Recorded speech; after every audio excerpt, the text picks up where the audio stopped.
Welcome to All Things Chiropractic.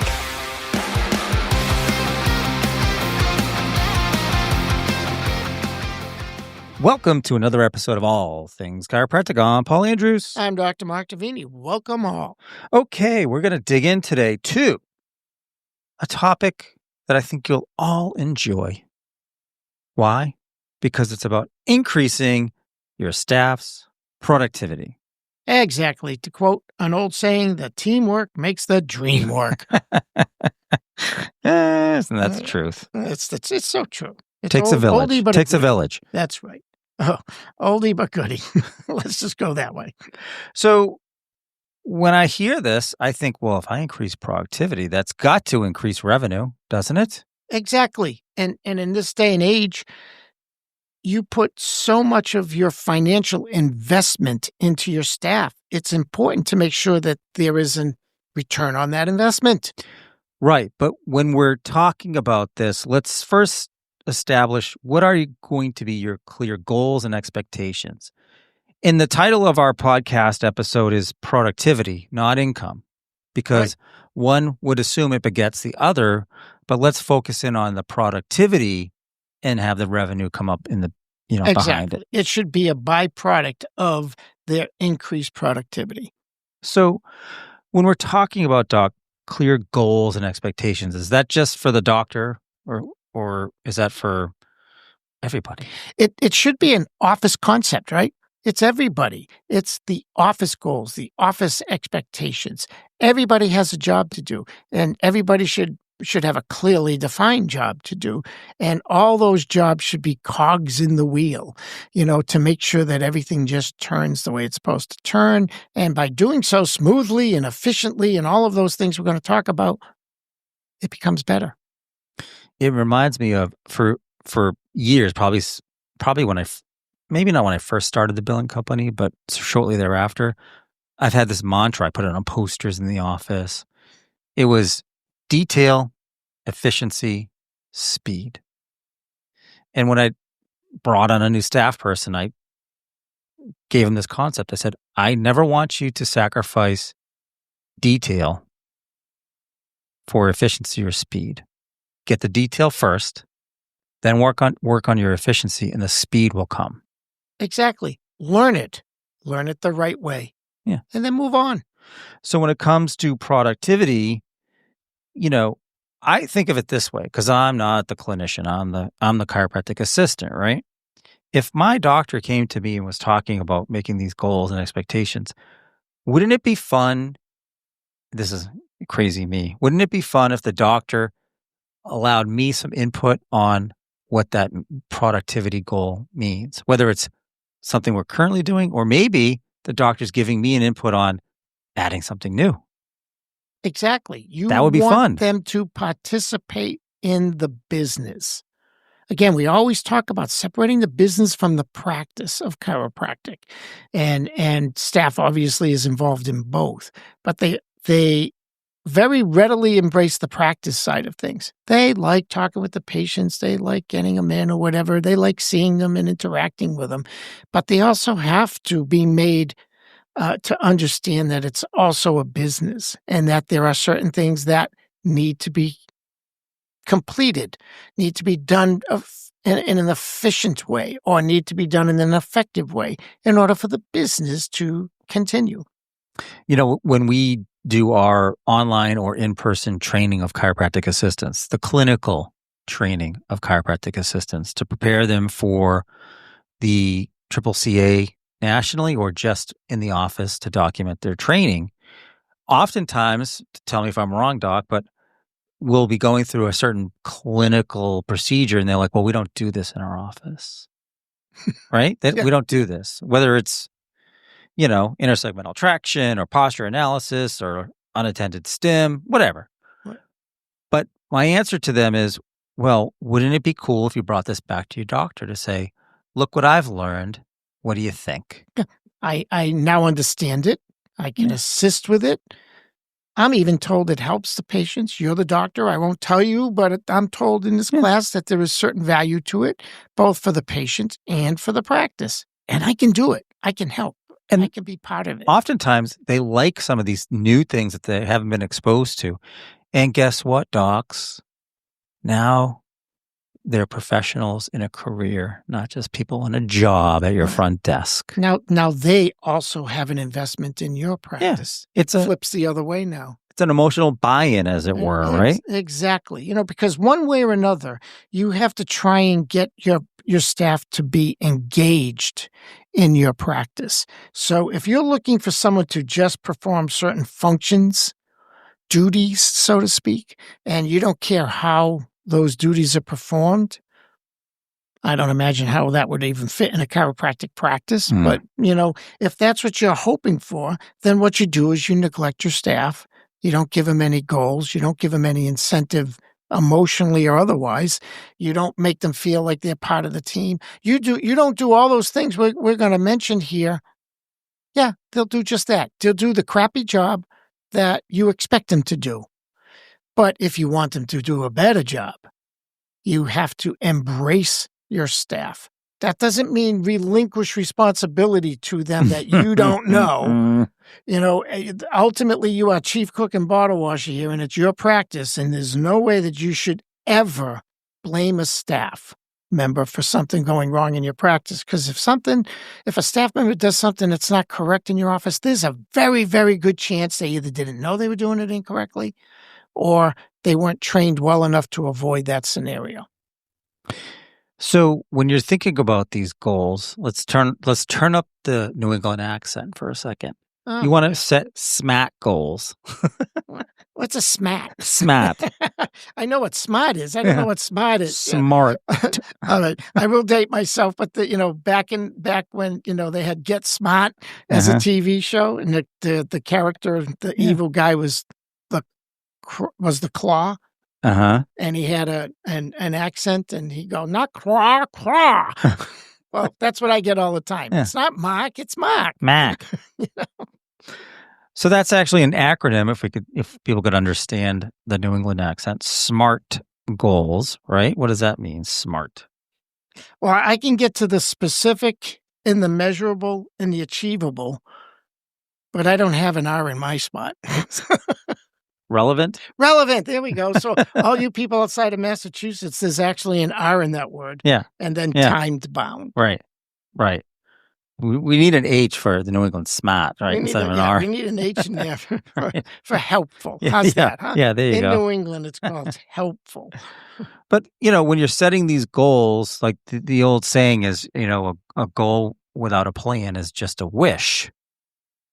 Right? That, yeah. So I always like that. If you're going to set a goal, how are you going to get there? You need to plan for this, just like when you do your New Year's resolutions, if you do them, right? Right. And you have to have a communication with your staff. And I am totally, completely, and always shocked at how many offices don't have staff meetings. Yeah. I can say that I don't have them with my staff as much as I used to. But I have experienced staff. It's no excuse, but I can see where when you get lax in running your business versus your practice, it will happen. The communication you're asking for them to help you achieve certain goals that will be stated, where they stated, in certain ways that you need to perform certain functions, which means you have to have training, and that you want them to feel part of the process, which means you have to communicate with them on a regular basis. I mean, everything that comes from staff meetings, team building, maybe do functions that bring you together, but they don't have them at all. I'm not talking about now, never, once in a while or whatever. But when I practiced, we had our staff meeting every week, Monday morning. I didn't even start treating until 2:00 on a Monday. We had our staff meeting almost the very first day. The cynical side of me says you needed to recover from the hangover. That's why it was no Monday mornings. But here's a clinical thought, right? When you come back from your weekend and you go to your voicemail, and there are all those people who had that first or second or third or fourth or fifth appointment of the morning, and something came up and they're asking to change it. No recovery to that appointment, is there? Now, all of a sudden, your numbers for that week just went down by that many. But was not to say we weren't in the office first thing, Not to say we weren't answering the phone first thing, but we were all there getting ready for the week. Getting ready means taking all the voicemails and making all the calls back and putting them in for the afternoon because they missed the 9:00 appointment or they had to change the 9:00 appointment, which you can never recover. But then we also had our staff meetings. And in the staff meetings, we'd sit there and had a whole agenda every week. And part of it would be goal setting. Part of it would be reviewing patients that might be challenging or maybe not. Clinically or otherwise? Maybe rewarding patients that were exceptional. But we talked about it. Everybody had to be on the same page so that we could just move together as a well-oiled machine. How about that patient that calls on a Friday, 30 minutes before you're closing on a holiday weekend and says, "Doc, I really, really need to get in because it's been hurting me all week and now I'm calling." Again, everybody, we always talk about defining your practice, right? And when I was in practice, I never took a new patient on a Friday afternoon. Just wasn't my thing because it's exactly that scenario. If it was a new patient, if it was an existing patient that was under regular care and something happened, I always put myself out for them. If it was a patient who I hadn't seen in 4 years, they got the Monday appointment. Monday afternoon. And, with instructions for ice or whatever, because it kind of came out to be, I have those patients do everything I ask of them, and sometimes things happen, and what they ask of me is to be available. Perfect, no problem. But if somebody who doesn't do what I ask them to do, and then there's a scenario where something happens because they weren't doing what I asked them to do, then my responsibility to them was a little bit less. And if it was a new patient, guaranteed you're staring at a patient who will never return.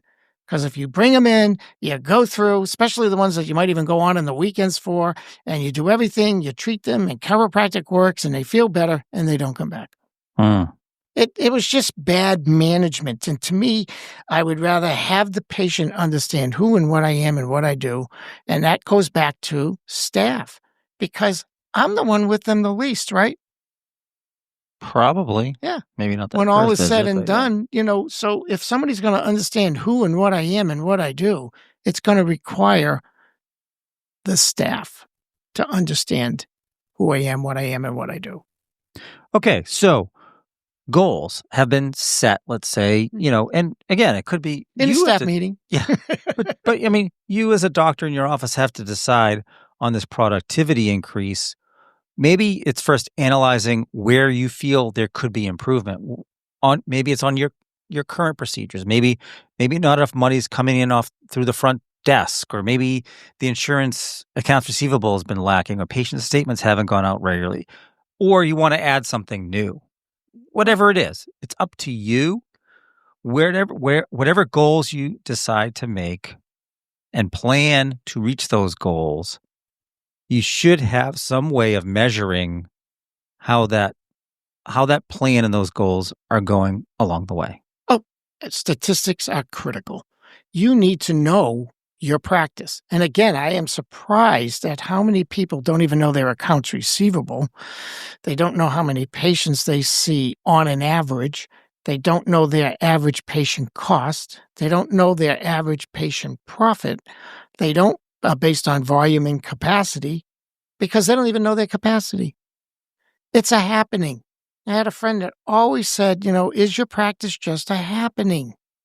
And what we're saying is, in order for you to increase your productivity, number one, you have to have a well-oiled machine, which means you now have to have a well-informed, well-trained staff that are all on the same page, moving in all the same direction. Don't be a tug of war with your staff. You're pulling one way and they're pulling the other. Listen to them. You're making a good point, because maybe increased productivity might need to start with just introspection, looking within the practice. If you don't know the statistics in general, on average, that the doctor just mentioned, probably should dig into those a little bit. And then if you see deficiencies, be very careful how you're communicating those to your front desk or your staff, depending on where maybe the bucket is a little too leaky, Right. Because if you haven't cared that much about it before and now you start caring because, the wisdom that we are imparting, or whatever it is, it may come off, you're going to put them on a defensive when maybe you don't mean to. You're just saying, hey, I want to improve things. Right. And that all can be avoided and satisfied if you accept one operating principle. Everything that goes on in that office is your responsibility, and everything that goes wrong in that office is your fault. The Captain Kirk approach. Exactly. Lead from the top down. Yeah. If you're going to look for scapegoats, it'll never work. If you think they're doing something wrong, at least accept the responsibility that they might be doing something wrong because they either don't know how to do it right, or you're not monitoring them properly to make sure they do it right, or they haven't been trained well enough to keep doing it right. But it's your fault. If I lost a patient in my practice, the first thing I asked is, what could I have done better? Or, personally, what did I do wrong that made that patient feel they wanted to leave me? Where in the process did something happen? Or they could. What took them so long to leave? Or what took them so I've been trying. Thank God. Because sometimes patients do demand something you're unwilling to give, and that's okay. So it goes back to communication. And again, if you're seeing a leaky bucket somewhere in your office and you're finally, identifying it, the best approach, in my opinion, is to blame yourself first so that you disarm your staff person about getting defensive. Exactly. Because more than likely, it is your fault, like I said. It's your office. Everything goes Staring at me in again. the way. Everything goes in the way you set. You are the captain of the ship. Yeah, there are people that might steer the ship. There are people who might maintain the ship and fuel the ship and do all those things. But the bottom line is you're the captain of the ship. And nothing goes on or should go on without you knowing, being in control of, and directing. It's like, I fly a lot. You fly a lot. The pilot. On planes. Yeah. Yeah, right. The pilot does their pre-check inspection. And unfortunately, recently I've been in a lot of planes that need something.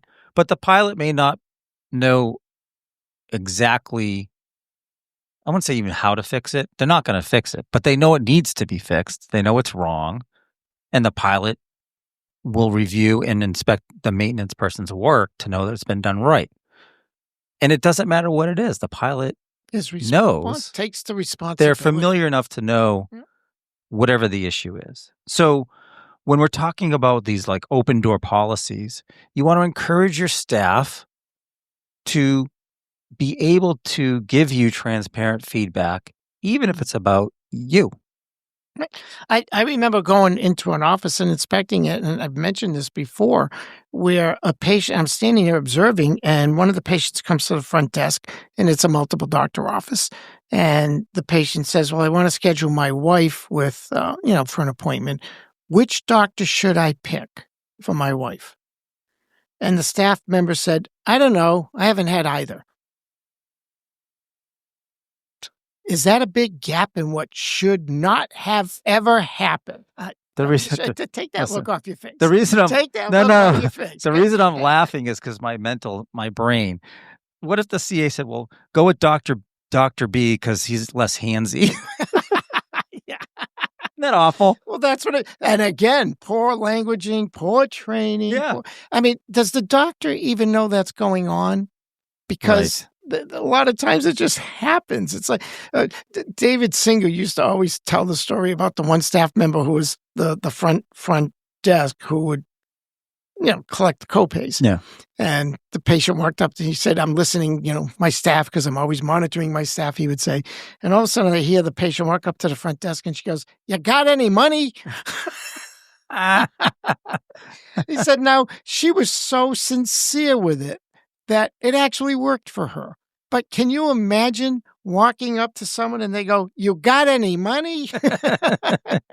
He was from New York, so I get my Massachusetts If I put it in the coffer, it works for me. But So the bottom line is that productivity, if your staff isn't producing what you want to produce and how you want it produced, take the responsibility. Yeah, find the pain points. And frankly, when I'm training staff, I always say mistakes are learning opportunities. So if you make a mistake or we find a mistake and I teach you how to fix it, either you won't make the mistake again or you'll fix it. No one will ever know it was a mistake. Right? I said, but if it's the same mistake over and over, we've got one or two problems. I'm not training you correctly or you ain't getting it. And if they ain't getting it, maybe they shouldn't be there. Here's a perfect thing, Paul, and you'll appreciate it. You can run with this, right? How many doctors go to the CA? I'm going to take on my billing in-house. Oh. Talk to so-and-so and learn everything you need to know to do the billing. Yeah. Thank you very much. I'll talk to you in a couple months. Yeah. I mean, we've had that happen in the billing company. And, I would say more than half the time I get a call back in a few months. And then we decide if we want to take them back or not. Because the perceived work and knowledge for billing from that provider is small, meaning they just think you're pushing buttons, you're uploading this, you're downloading that, and you don't need to know anything else. I had a provider, I'm not going to say who it is. I had a provider who we did their billing for years, and then they had somebody in-house. They said, I'm taking it in-house. And they took the billing back for a few years. Then I get a phone call saying, it was a mistake. I want to come back. That person was leaving or left. So we took back, she was a very nice person. I was happy to take her back. And come to find out, the 2+ or 3 years, maybe more, that we didn't do their billing, that staff person didn't know coding or modifiers. She didn't get paid for an exam like the whole time because she adjusted on the same day and didn't put the right modifier on the exam. She didn't even know what a modifier was. I had to use that as a learning moment for that provider. Okay, guess what? This just saved you the cost of admission.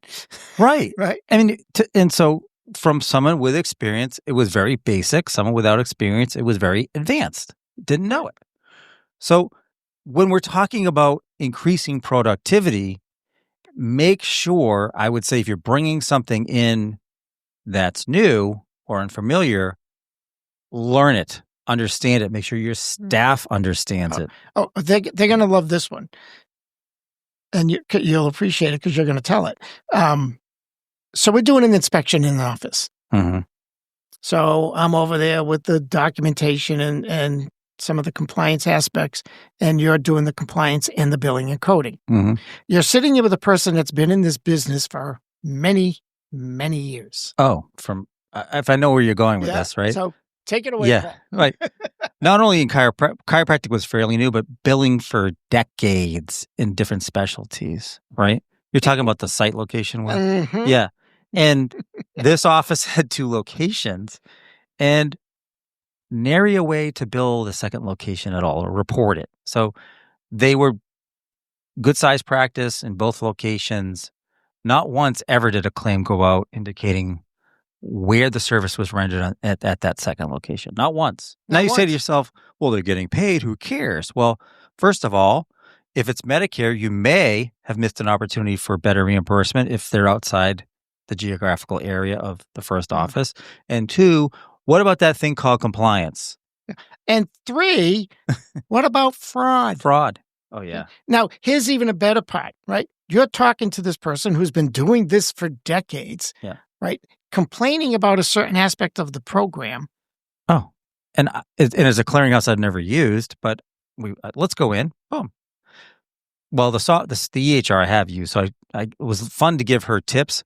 What I appreciated about her was she was willing and open to more information. But you actually showed her ways to shortcut her time. Yeah, I know. I couldn't help myself. We were there for an inspection. And I'm here using a program that she had been using for years in an industry that she's been doing for decades.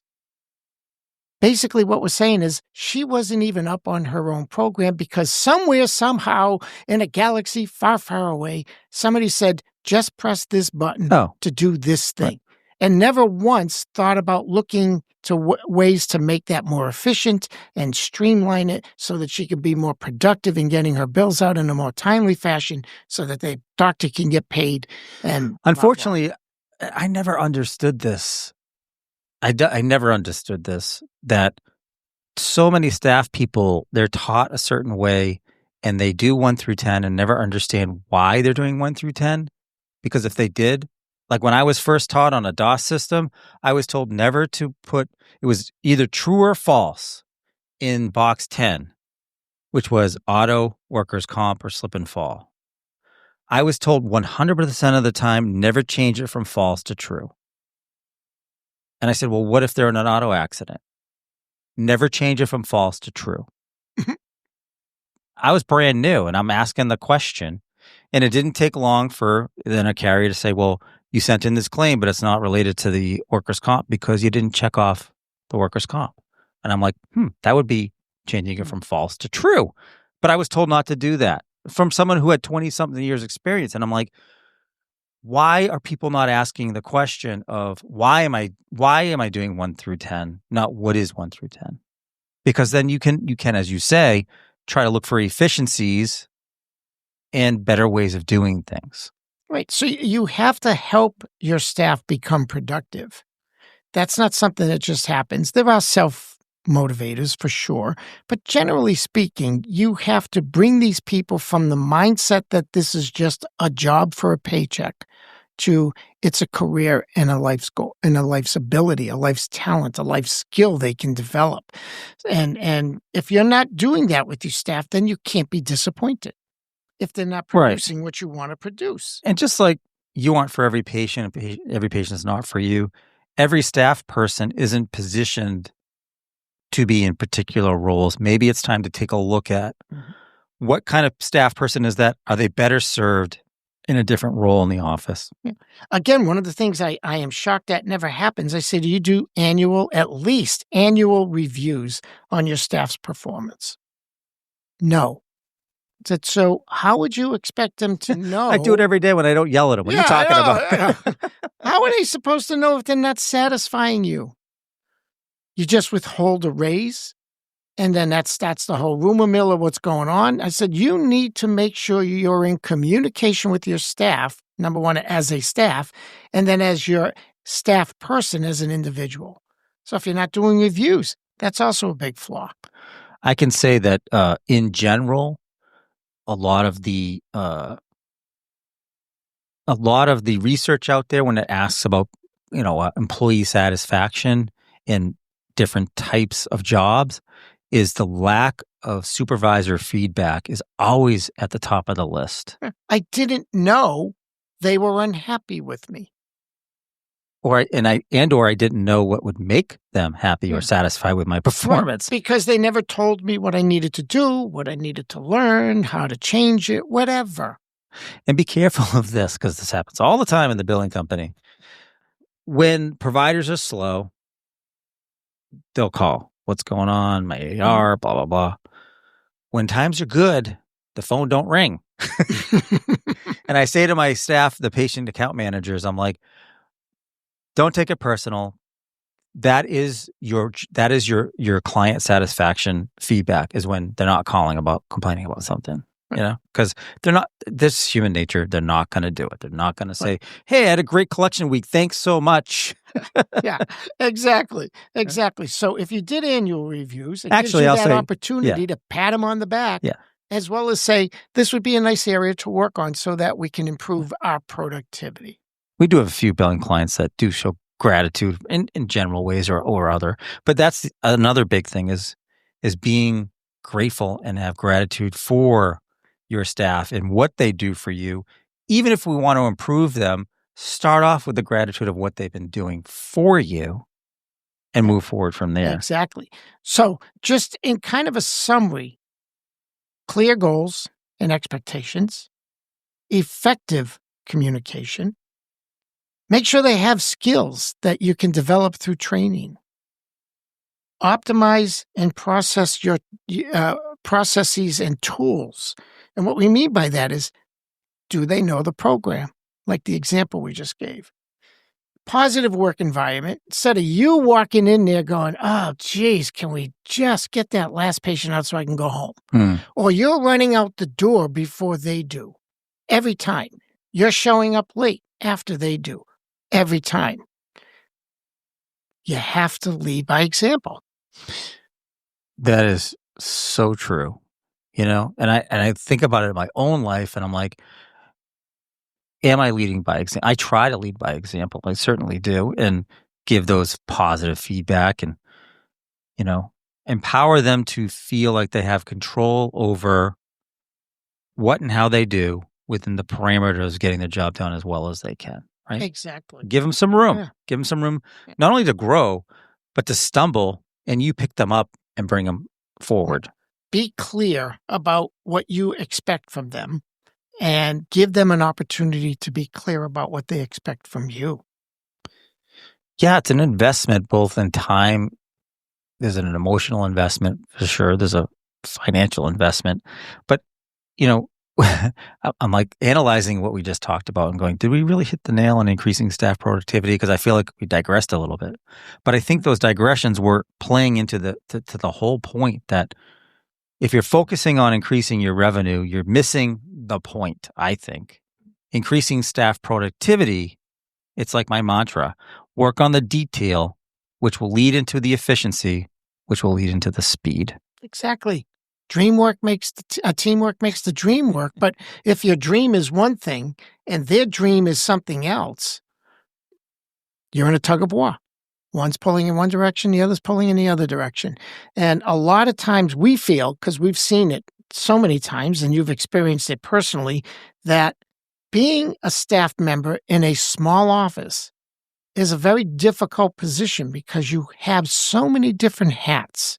Yeah. So if they don't know what's expected of them, or if they don't know their job well enough to perform it, well, each hat, they have to be trained in each hat, and know exactly what it is that you want from them and what the goals are, like we keep saying, and then a way to ask for more training, more understanding, maybe more pay at some point when they fulfill all that you told them you expect of them.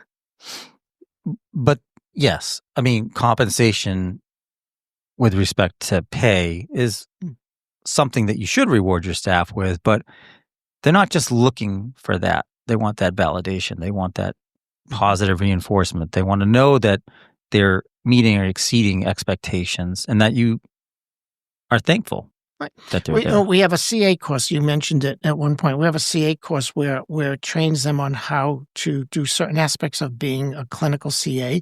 And it also allows them to take the national certification through Federation of Chiropractic Licensing Board. The only real national certification that a CA can have, the triple CA. And sometimes we present that to our docs and say, well, this is a course as a member your staff can take free. It's a 24-hour course. The prep course for the national course CA. They pass that, they pass it with us, then they're now able to sit the national board. You should be encouraging that. That's team building. That's giving them a self-esteem for learning something that isn't out there on the street. A skill they can take with them and carry forever. A certificate to put on the wall and say, I am certified by a national agency that I know something and I know it well enough to get this certificate. And you want to be able to put that out to them that this is real. This is not a job. It's a calling. If you do it well enough, you're helping people. You're helping them get well through chiropractic and understand chiropractic in its fullest. Well said. So, docs, increasing staff productivity, probably not what you thought this episode was going to be like, but we hope you got something out of it. It starts in the head first, then details follow. So just remember, strive not to be a success, but rather to be of value. That's for you, that's for your staff, and that's for your patients. Albert Einstein said that. Smart guy. Love it. Yeah. Smart guy. Yeah. He knew something about something. Thanks again for tuning in to another episode of All Things Chiropractic. I'm Paul Andrews. Dr. Mark Davini, thank you all. Thanks for listening to All Things Chiropractic. We'd love to hear from you. Visit allthingschiropractic.com with comments, episode ideas, or questions. Or connect with us on Facebook and Instagram at All Things Chiropractic Podcast. Be sure to join Dr. Mark Davini and Paul Andrews next time for another episode of All Things Chiropractic.